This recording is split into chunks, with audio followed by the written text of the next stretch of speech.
एक दिन गौतम बुद्ध ने एक दुखी व्यक्ति को देखा। व्यक्ति बुद्ध के चरणों में गिरकर अपने दुख दूर करने का उपाय जानना चाहता था। गौतम बुद्ध ने उस व्यक्ति को अपने पास बिठाया और बोले, तुम व्यर्थ में ही चिंतित हो रहे हो। सुख दुख हमेशा नहीं रहते। मैं तुम्हें एक कथा सुनाता हूँ, ध्यान से सुनो। किसी नगर में एक सेठ रहता था। बड़ा ही उदार और परोपकारी था। उसके दरवाजे पर जो भी आता था वह उसे खाली हाथ नहीं जाने देता था और दिल खोलकर उसकी मदद करता था। एक दिन उसके यहाँ एक आदमी आया और उसके हाथ में एक पर्चा था जिसे वह बेचना चाहता था। उसके पर्चे पर लिखा था, सदा ना रहे। इस पर्चे को कौन खरीदता? लेकिन सेठ ने उसे तत्काल खरीद लिया और अपनी पगड़ी के एक छोर में बांध लिया। नगर के कुछ लोग सेठ से ईर्ष्या करते थे। उन्होंने एक दिन राजा के पास जाकर उसकी शिकायत की, जिससे राजा ने सेठ को पकड़कर जेल में डलवा दिया। जेल में काफी दिन निकल गए। सेठ बहुत दुखी था। क्या करें, उसकी समझ में कुछ नहीं आ रहा था।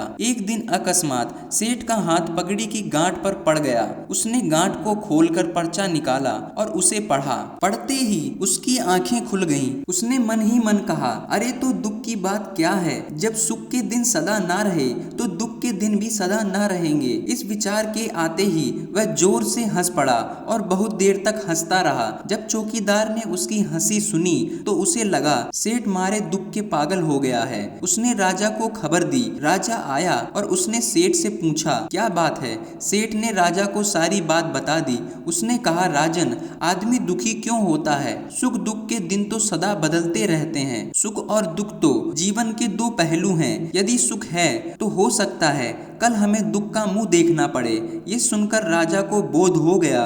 उसने सेठ को जेल से निकलवा कर उसके घर भिजवा दिया। सेठ आनंद में रहने लगा, क्योंकि उसे ज्ञात हो गया था कि सुख के साथ साथ दुख के दिन भी सदा नहीं रहते। बुद्ध के मुंह से ये कथा सुनकर उस व्यक्ति के मन का बोझ हल्का हो गया।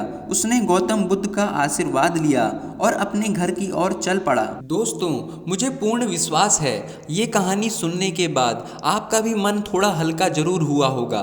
दोस्तों, अगर आपको ऐसी ही और भी कहानियाँ सुननी हैं तो आप हमारे चैनल को सब्सक्राइब कर सकते हैं। आज की वीडियो में बस इतना ही। जय हिंद।